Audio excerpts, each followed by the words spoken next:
Empecemos con sistema nervioso central. En el sistema nervioso central, en el diagnóstico podemos utilizar la placa simple. Pero ¿cuál es el problema de la placa simple? Que con una incidencia nosotros no podemos hacer el diagnóstico. ¿Qué es lo que nos da la placa simple? A ver, yo les voy a ir citando. ¿Podemos ver tumores que están calcificados? Sí. ¿Tumores que no están calcificados? No. ¿Podemos ver fracturas? Sí. Pero no solamente, o sea, tengan en cuenta que una sola incidencia a veces es engañosa, porque no podemos ver en una incidencia, entonces necesitamos más incidencias para poder evaluar esa fractura, ¿sí? Bueno, entonces, se realizan múltiples incidencias, o sea que si yo les pregunto, ¿se hace una sola incidencia y ya tenemos el diagnóstico? Obviamente ustedes razonan que no podemos con una sola incidencia decir no hay fractura, ¿está? Define solamente el hueso y el calcio. Con esto claramente está que si tenemos una masa de densidad de partes blandas dentro del cerebro, no vamos a poder hacer el diagnóstico a través de una placa simple, a no ser que esto tenga una calcificación. Define las calcificaciones intracerebrales y cuáles son las indicaciones. En los niños pequeños ustedes ya habrán escuchado que su sutura se cierra antes de tiempo, ¿verdad? Eso se llama craneosinostosis. Entonces se deforma el cráneo. Y eso es lo que nosotros podemos evaluar a través de la placa, que tenga una malformación el cráneo. Podemos ver los tumores calcificados, podemos ver las fracturas o calcificaciones dentro de los huesos o de las partes blandas. Esto es la frente del niño, fíjense cómo hace un pico.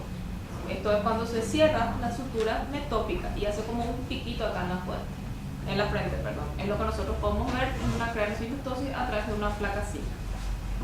Pero como ven, no solamente es una incidencia, sino dos incidencias. En las microcefalias podemos evaluar el tamaño del cráneo.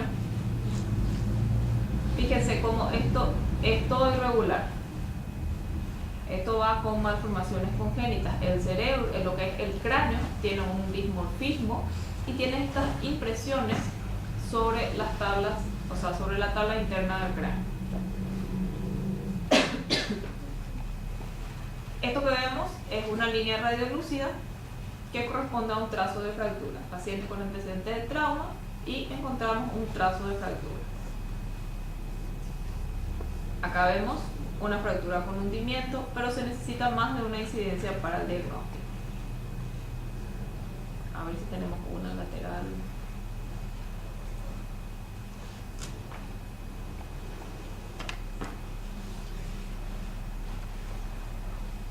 En esta imagen, fíjense lo que es, esto es la silla turca, está muy grande.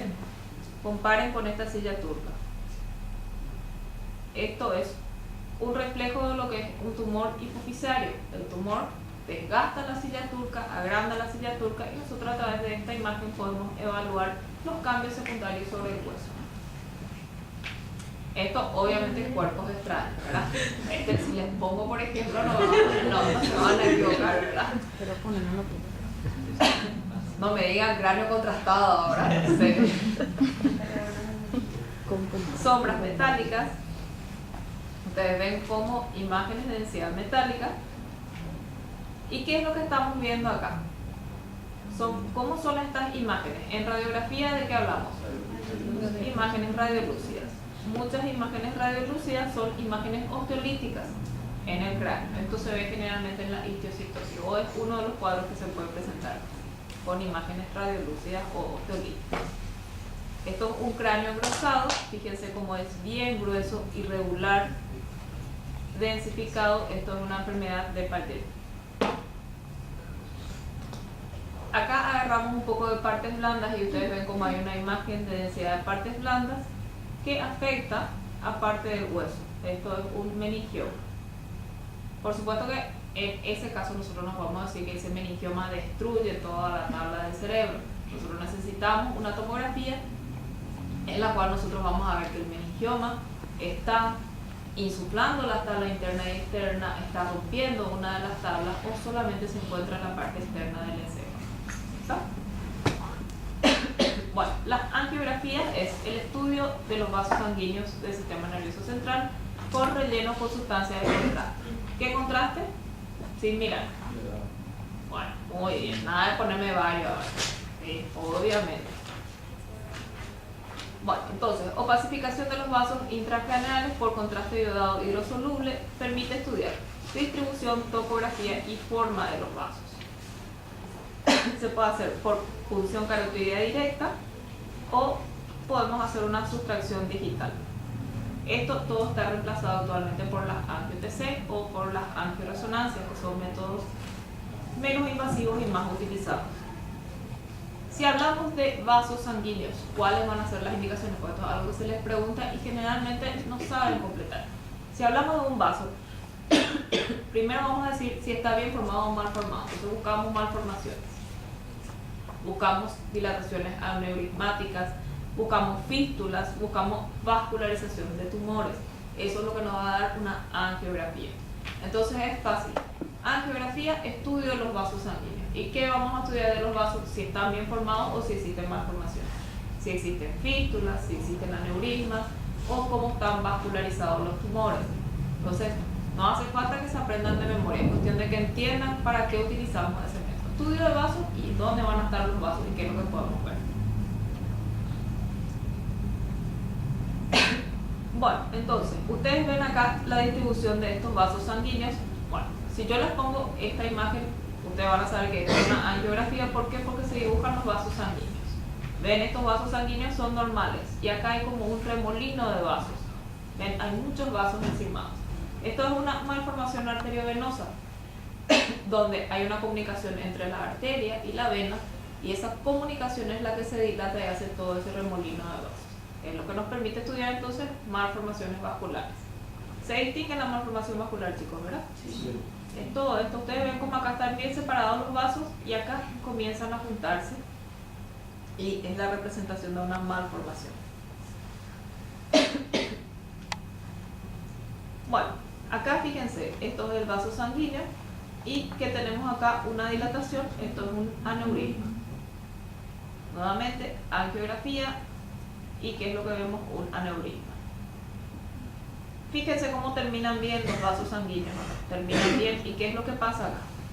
Existe como un nido, entonces esto corresponde nuevamente a una malformación vascular. ¿Está?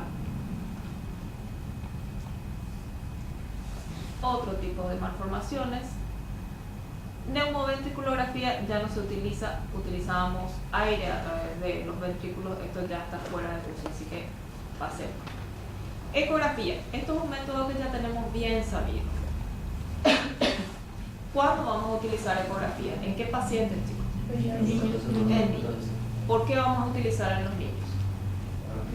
Porque tenemos una ventana, que es la fontanela abierta. Entonces necesitamos una ventana a través de la cual nosotros podamos enviar el sonido. El sonido es un sonido no audible, va a atravesar las estructuras. ¿Y dónde va a estar la dificultad? Por eso solamente los niños utilizamos. En el hueso. Perfecto. Bueno. Veamos. Se envía un sonido no audible, se mide la propagación del sonido en el medio biológico. ¿Qué es lo que necesita el sonido para dar la imagen? Interfaces, ¿verdad? ¿Qué significa una interfase? Que un medio tenga una densidad y que el otro medio tenga otra densidad. Entonces eso hace que el haz se desvíe, se pueda reflejar, refractar. ¿Está? Pasemos. Los sonidos se transmiten poco en el hueso, se precisa ingreso de ultrasonido por partes blandas, en el niño a través de las fontanelas.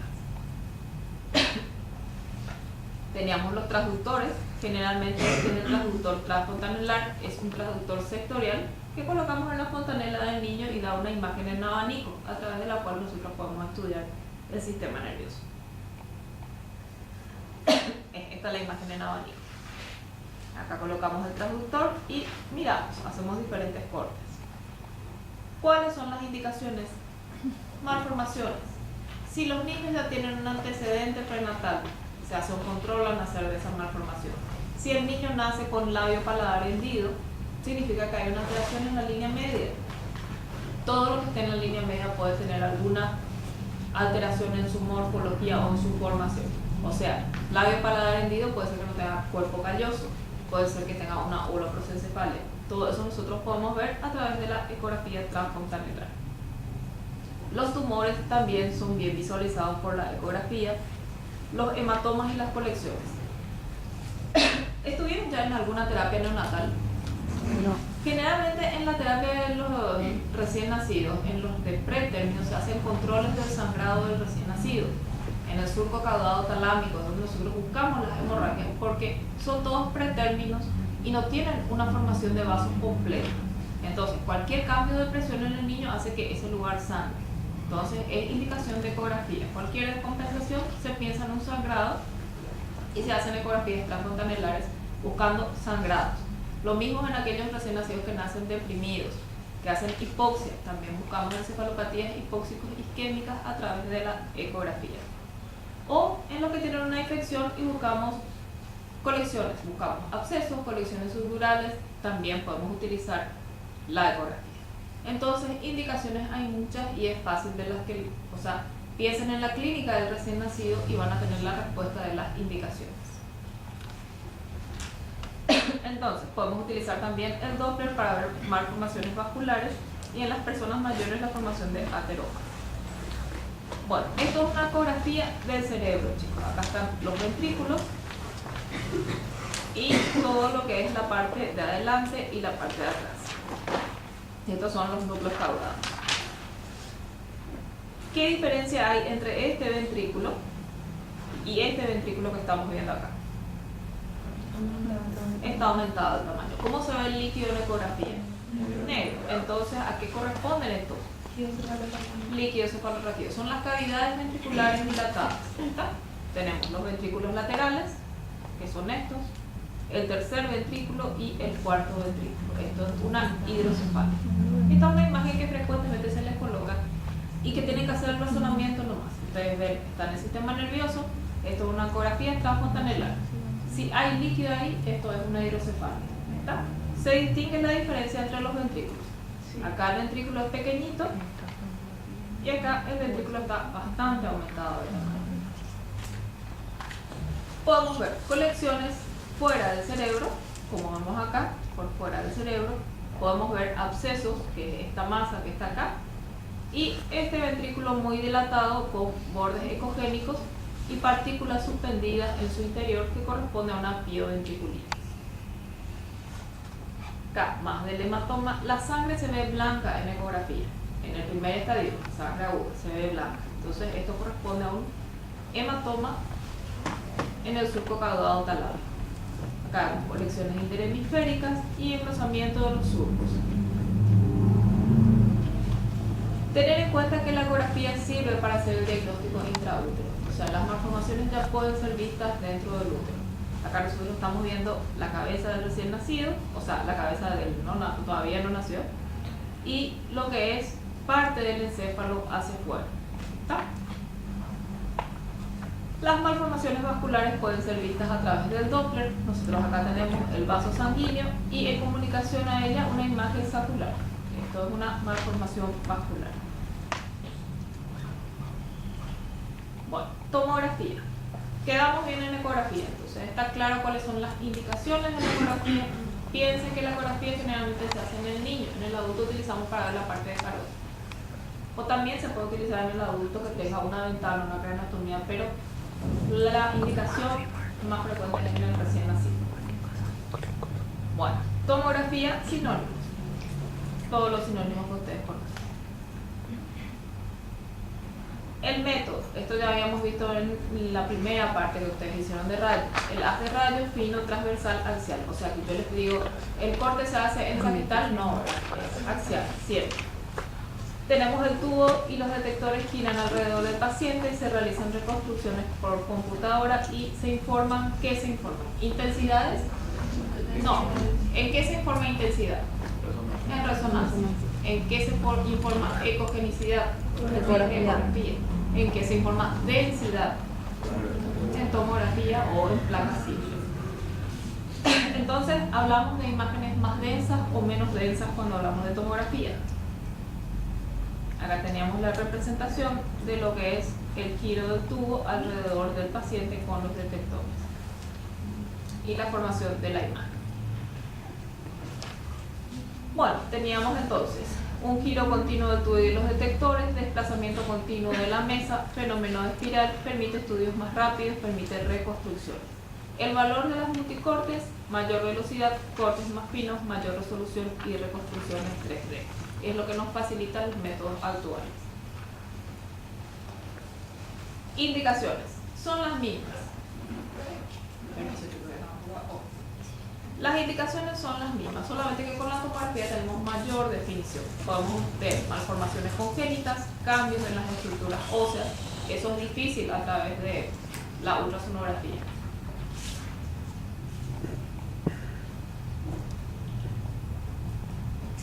Accidentes cerebrovasculares, traumatismos, infecciones, enfermedades degenerativas y tumores. Esto es un corte axial del cerebro. Esto es algo que generalmente se les pregunta en todo, ¿verdad? Escriban las densidades de mayor a menor o de menor a mayor. Yo quiero decir de mayor a menor del más blanco al más negro. Eso significa de mayor a menor densidad. Y así ustedes tienen que ir describiendo desde lo que se puede ver. Si yo les cito sangre, grasa, líquido cefalorraquídeo, ustedes tienen que ir colocando las densidades según cuál sea más denso al menos denso. ¿Está? Y ahí tenemos. Generalmente se confunden y me ponen en el medio el agua. Le ponen un 0 así, 0 al agua. No, es del más denso al menos denso. Es el más denso, metal, 1, huesos, 2, sangre, 3, tejidos, 4, agua, 5. Eso es de más a menos. ¿Está? Está claro, ¿verdad? Bueno, cuando hacemos una tomografía hacemos dos ventanas. Una ventana donde evaluamos el parénquima y una ventana donde vemos el hueso. Entonces tenemos una ventana parenquimatosa y una ventana ósea en tomografía. Se pueden hacer reconstrucciones tanto de partes blandas como reconstrucciones óseas.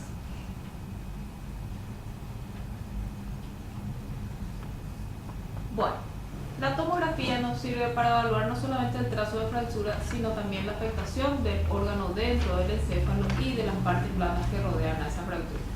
Acá se ve un pequeño trazo de fractura occipital que se extiende distalmente.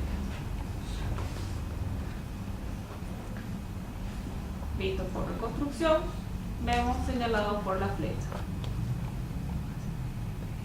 Acá tenemos otro trazo de fractura compleja.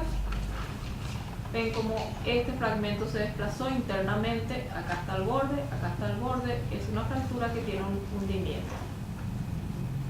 Si ustedes miran este cráneo, esto es una ventana, ¿qué clase de ventana? Ósea. Bueno, nosotros miramos el borde del cráneo y es todo liso, ¿verdad? Esto es la tabla externa y esto es la tabla interna. ¿Y qué pasa acá?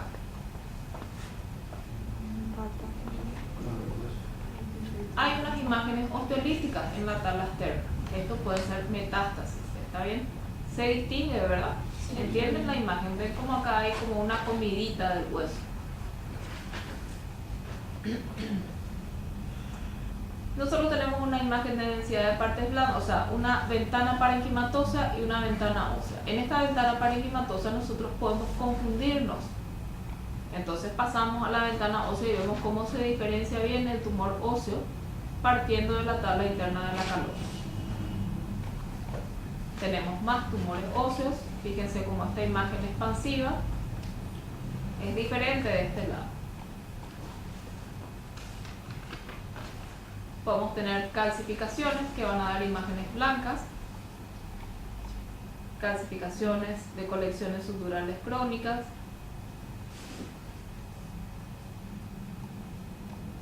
quistes aracnoideos. Los quistes tienen líquido, entonces ¿cómo se van a ver en tomografía? Negros. Entonces, esta imagen que se ve negra es un quiste aracnoideo.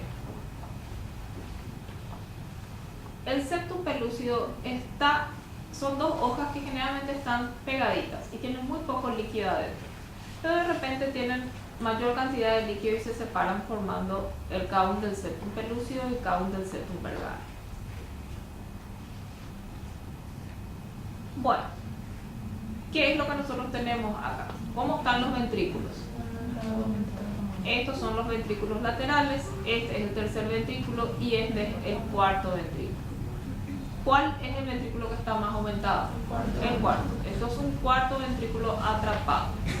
Y esto es una hidrocefalia activa. Fíjense cómo alrededor, hasta acá llega el borde del ventrículo. Y todo esto es edema transependimario, que es lo que generalmente decimos es una hidrocefalia activa.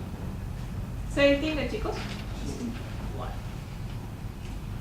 Nuevamente, ¿qué es lo que estamos viendo en esta imagen? ¿A qué ventrículo le estamos viendo? Ventrículos laterales. Y este es el cuarto ventrículo. Esto es una hidrocefalia también.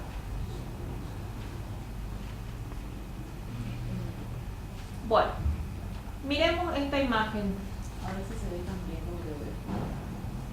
Se fue. Bueno, díganme, vamos a partir a la mitad este cerebro. Vamos a mirar este lado y ustedes ven, esto es la corteza, esto es sustancia blanca, ¿verdad? Cuando hay una isquemia, ¿qué es lo que hay en el cerebro? Líquido, hay edema. ¿Y el edema cómo se va a ver entonces? Negro, ¿verdad? Entonces, miremos de este lado, chicos. ¿Ustedes distinguen lo que es corteza, como ven acá, de sustancia blanca? ¿Acá? No, se ve más negro, ¿verdad? Esto es una isquemia, chicos. ¿Se entiende, verdad? Bueno. Lo mismo, fijémonos aquí en el cerebelo. ¿Cómo está acá?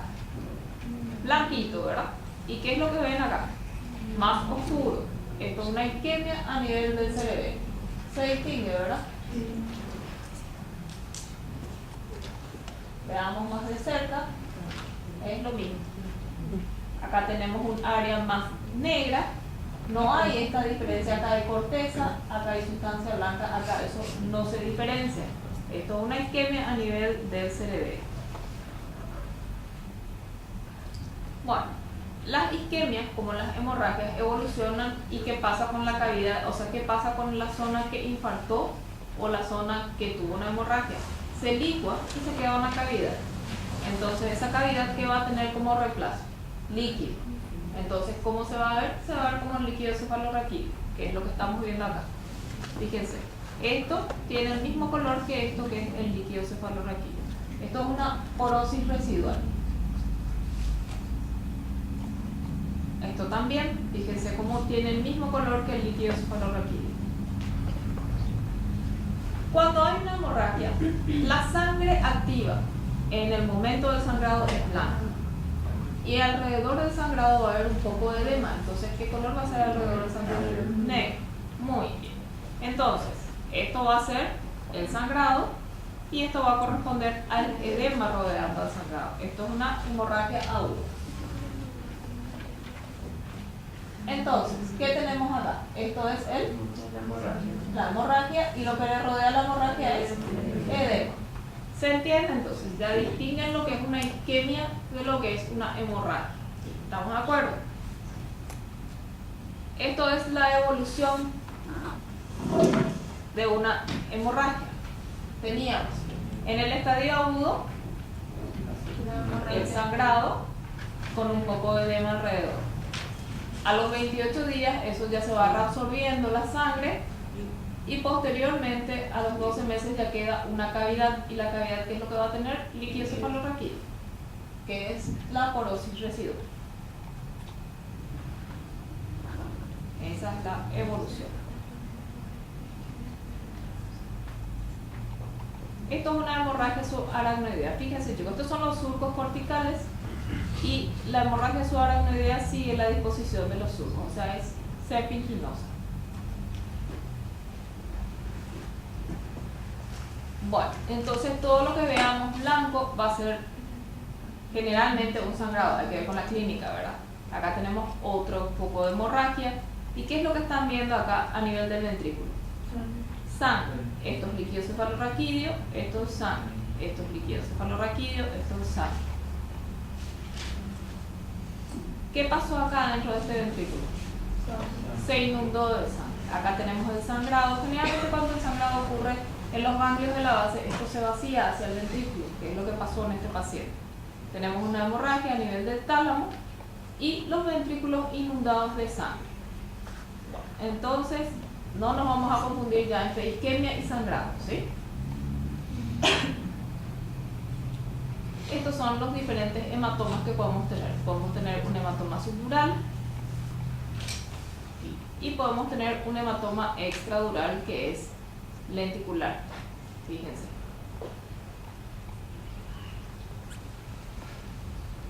Entonces, esto es la evolución del hematoma.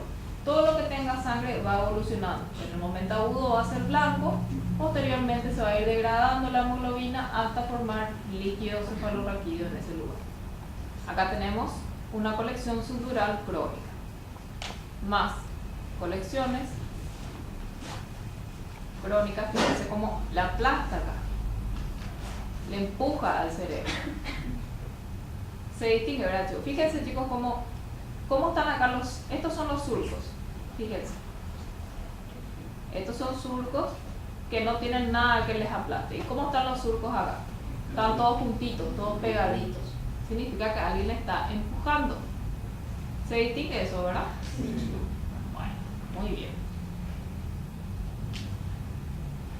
El problema con las colecciones subdurales que se pueden llegar a quedar del mismo color que la sustancia gris. Fíjense, esto es la colección, esto es la sustancia gris. Ustedes van a evaluar el desplazamiento de la línea media acá en este momento y cómo están los surcos corticales para decir, bueno, acá hay una colección subdural que podamos ver. Más colecciones. Bueno, el hematoma se distingue, que es lo más blanco, ¿verdad? Bueno, contrastación. ¿Qué contraste vamos a utilizar? Contraste iodado hidrosoluble, UCC kilopeso endovenosis. Recordar que si no hay lesiones de la barrera hematocefálica, no se puede densificar el proceso. Si tenemos tumores, ¿cuándo vamos a tener una densificación de un proceso? Cuando se rompa la barrera hematocefálica. ¿Cuándo se rompe? Cuando hay procesos neoformativos o cuando existen infecciones. Ahí es cuando tenemos el realce de la masa. O cuando son procesos con una vascularización aumentada o neoformación de vasos. Entonces, a tener en cuenta, ¿cuándo se densifica? Cuando hay rotura de la barrera hematocefálica, hipervascularización o neoangiogénesis. ¿Cuándo está indicado un contraste endovenoso? Cuando hay alteraciones vasculares, procesos expansivos, llamamos a los tumores o a lesiones ocupantes de espacio, y procesos infecciosos. Esto es una contrastación. Tenemos un realce de los vasos y de las meninges. Nosotros tenemos una tomografía con contraste donde no podemos diferenciar qué es lo que hay dentro de esta área donde la densidad está disminuida. O sea, ahí hay edema, pero no sabemos qué más hay. Hacemos una inyección de contraste y fíjense cómo hay una imagen focal que se realza. Esto es un tumor con edema que le rodea, que se ve a través de la contrastación.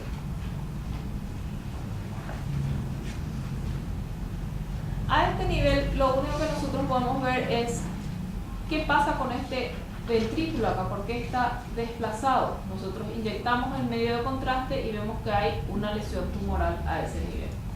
Esto es una recidida de un tumor. Otro proceso expansivo, pero esto es con contraste. No se confundan con los sangrados. Los sangrados hacemos sin contraste, ¿verdad? Las hemorragias veíamos una tomografía simple sin contraste, ¿está bien? Y ahí veíamos que era hiperdenso. Estos son procesos expansivos donde nosotros hicimos la contrastación y vemos los focos con el edema circundante. Fíjense, el aumento de la densidad por el contraste y el edema rodeando al proceso tumoral. Otro tumor. Esto entienden que es un tumor, ¿verdad? Ven acá una. Ok. Si les pongo esto, por ejemplo, tienen que decirme esto es un tumor. No importa que sepan o que no sepan que es un hemangioma, un astrocitoma, eso no, con tal de que sepan que es un proceso tumoral y que no es una isquemia, bueno, está bien. Con eso, ese es el objetivo de la imagen. Bueno, ¿qué es lo que están viendo acá? Esta es una tomografía obviamente con contraste. ¿Y qué es lo que les llama la atención a ellos? A ver, les voy a poner uno normal.